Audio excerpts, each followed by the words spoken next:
Hello, everyone. Andrew from the Indie Podcast here, bringing you another interview from an inspiring indie. And today I'm talking to Alan Chatting, and we'll be talking about this.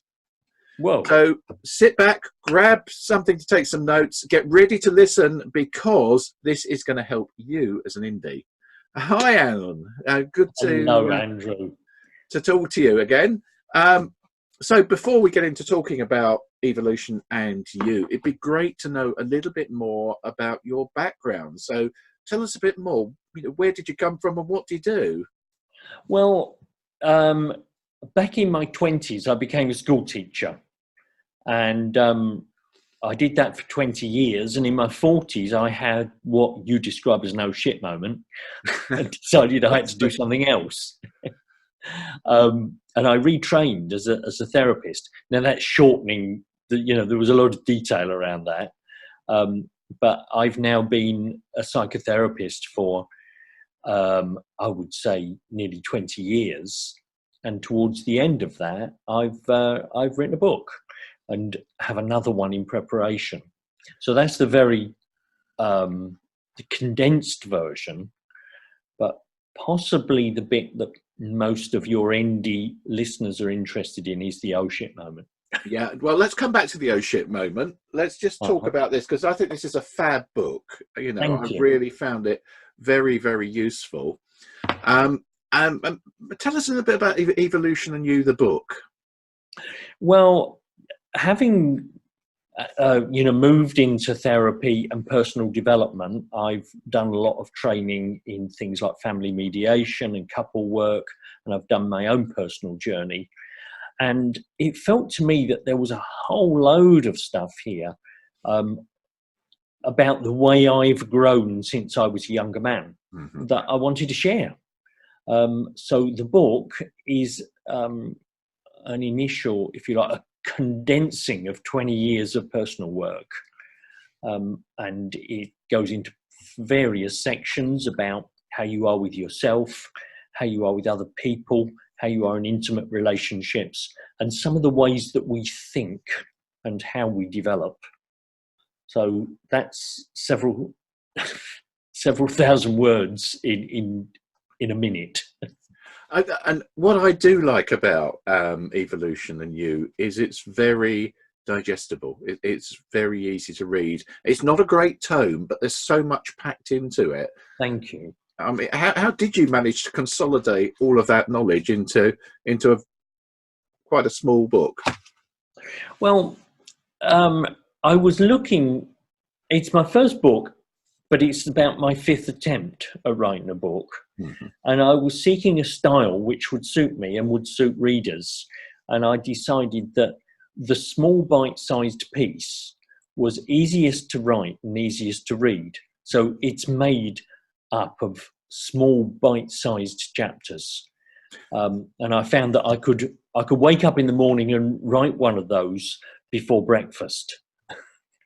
And that's quite interesting, because this I think, is this your first book?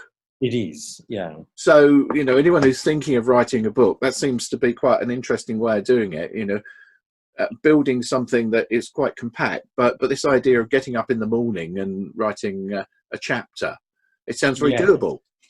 It is. If your chapters, like mine, are about 1,000 words, you can do that in a sitting. And I realised that I wouldn't get desperately discouraged if I could produce something in a sitting, and I can. So that's the way I work now. And not wanting to dissuade people from buying Evolution and You, but are there some real sort of key messages, some tasters for people in terms of what's in the book? Gosh, well, I think all of it is useful because when you write something that compact, there is no room for waffle. But I think that starting at the beginning, if you don't know yourself, you really haven't got much to stand on in starting to interact with other people.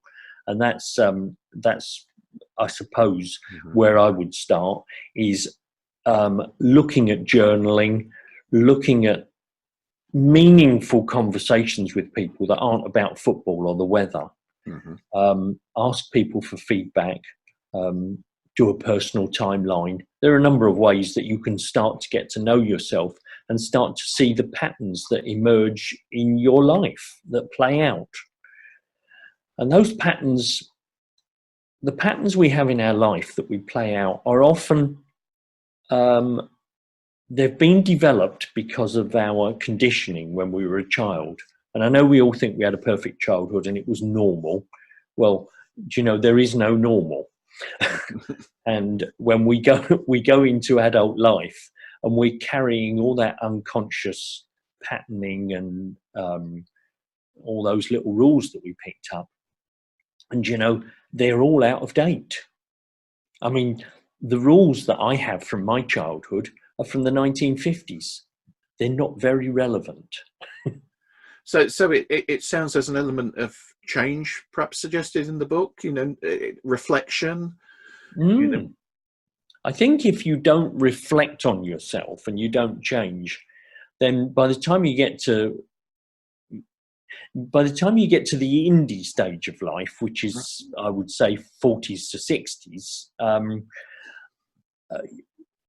you're going to be asking yourself some serious questions like, am I still relevant in the world?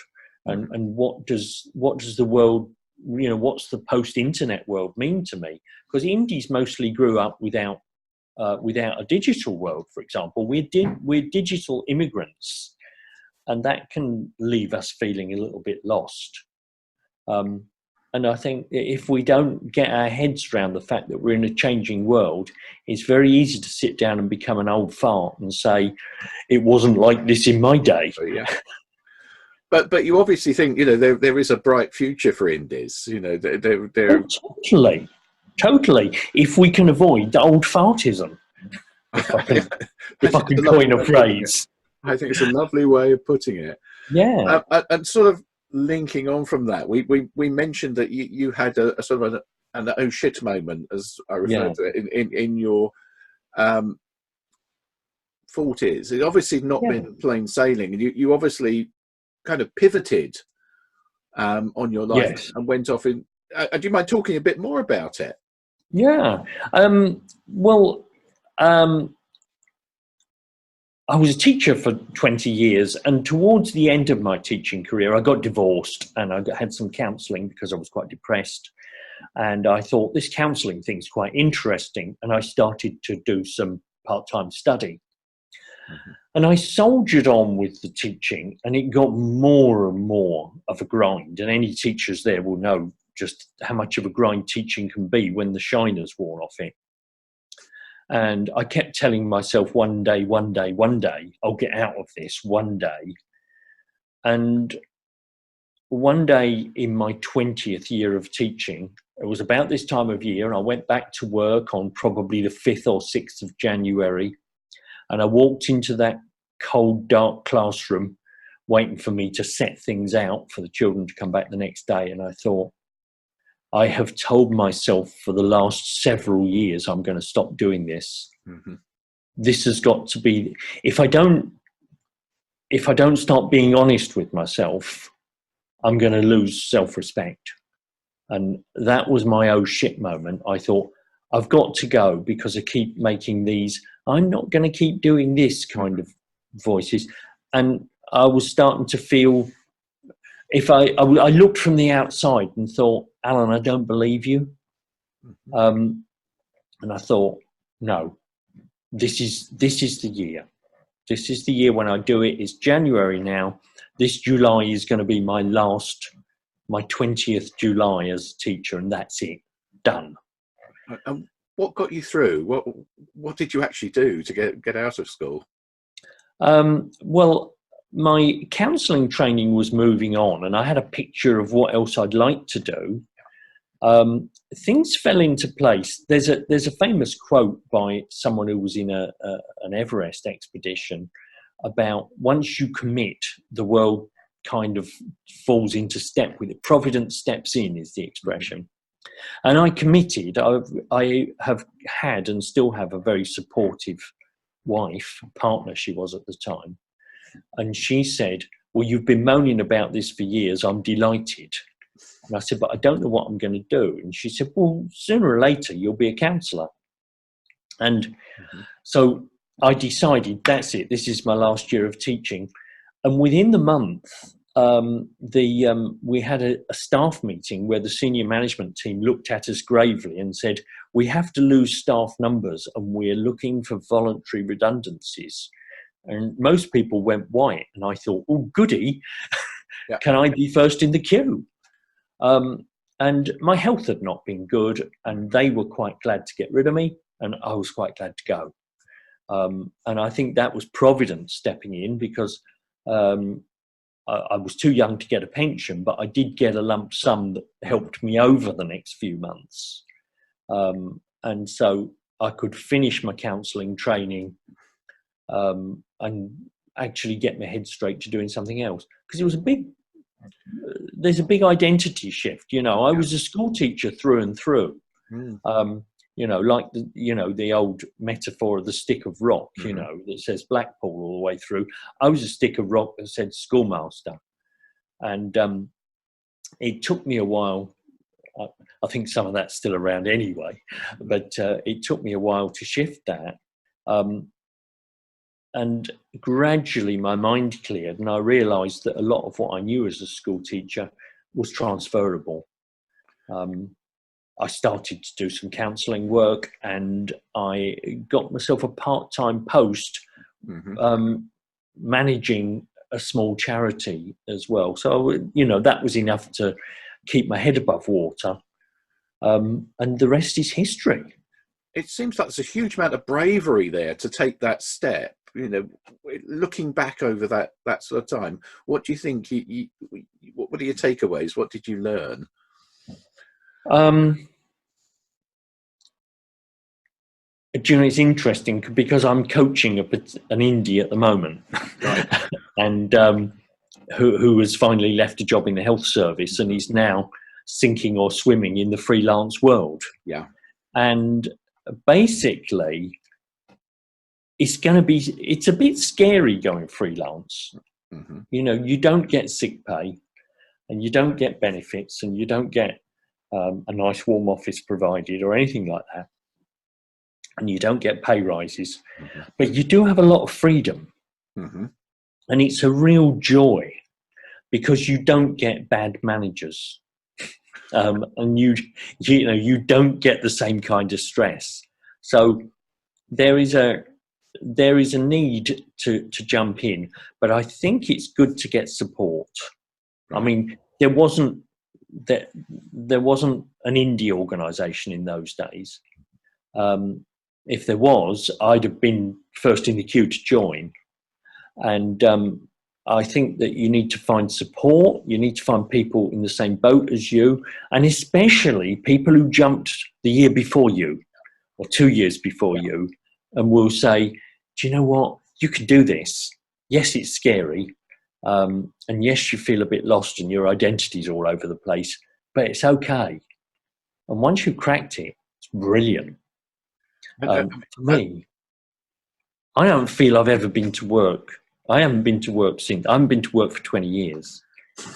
That's lovely. It's a great way of looking at it. It's a great way of looking at it. I mean, you know, equally, I haven't been paid for 20 years, but I've made enough to survive and prosper. Would you have done anything else if you could have had an alternative life? Is there something you would have done, or do you think this has been really? Oh, this is great because I've been able to do the alternatives. I mean, I've actually managed. I found that because I had a mathematics and engineering background, lots of people in counselling aren't very well organised. So I've done a lot of practice management for people, and that's nice. That's good fun. I've done some coach training. I have been back to teaching. Actually, I taught adults on a coaching course, which I developed myself. I've done family mediation, which is helping people through divorce. A bit harrowing, but interesting. And you can steer your life in whatever direction you feel is a good way forward. So there's a lot to be said. There's a lot to be said for it. And if you fancy something, you can move towards it. And looking forward for you, where's life going to take you as an indie? Well, as an indie, I mean, I'm still an indie. I am, let's have a little think, 69 this birthday coming up. And I'm still seeing clients, counselling, psychotherapy clients, and I'm still seeing coaching clients. I've written the first book.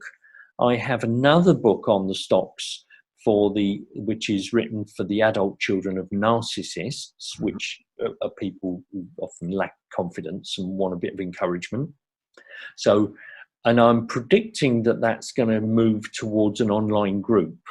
So I'm seeing a career move towards some online group coaching, online group support, and online publishing.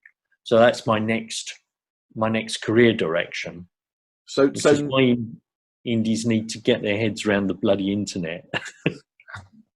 So, I mean, just to wrap up, there's been an awful lot of really useful thoughts and information there. But just a couple of questions to finish off with. I mean, the indie listeners love resources, tips, tools. Have you got a couple that people might find useful as an indie? I'm not going to name any specifically, but there are lots of blogs and books out there for people who are setting off as solopreneurs, if you like. The new world of the self-employed is a huge growth area. It's absolutely massive. And you just need to find the resources that suit you at the stage you're at. And like I say, there are lots of blogs for people who are restarting their careers, getting started in midlife. So I really would, sometimes people get very narrow in their view. They think, well, I'm a teacher, or I'm an accountant, or I'm a whatever. I can't do anything else. Yeah, you can. You've almost certainly got a lot of transferable skills, self-motivation, self-organization, people skills, organizing skills, and so on, which everybody needs in every profession. So get out there and research. Get out there and research. And the second thing I would say is you might have been encouraged to do a bit of CPD in whatever career you had, but you now need to learn. You've got to get out there and learn new stuff, preferably in the company of others. And that will keep you going. Fabulous. Last question. If someone tunes into the very last few minutes of this podcast and we want them to rewind right to the very beginning, is there something you might say to make them go to the beginning of the web podcast and listen all the way through? When I was 38, which is just over 30 years ago, I was separated, miserable, depressed, and thought my life was over. I was taking antidepressant medication, and I was having psychotherapy. And I really thought my life was over and I'd never be okay again. And that period of time was gold. I had built the rest of my life on that very uncomfortable transition. Because it's taken me forward into personal development, learning, and psychotherapy as a practitioner. And, whatever's going on for you, however big your oh shit moment is, there are opportunities in the middle of it. It's a little bit like, it's like digging through a pile of horse shit to find the gem, but it's in there. It's in there. I think that's a great thing to say. Alan, thank you very much for talking today. That's your book, Evolution and You, available on all good online... on all good Amazons. And if people want to find out more about you, I think your website is AlanChatting.com. AlanChatting.com. Thank you very much for spending the time this morning. And one other thing. Thank you, Andrew. And there's an Alan Chatting author webpage as well on Facebook. Excellent. Go find it. Thank you very much, Alan. Thank you, Andrew. It's been a great pleasure. Thanks for joining us on the Indie Interview. For more information, tools, or to book one of our team to work with you or your business, or if you'd like us to speak at your event or conference, visit imnotdoneyet.co.uk. If you have any questions or comments, please email us at andrew@imnotdoneyet.co.uk. Please do follow or like us on Facebook or Instagram.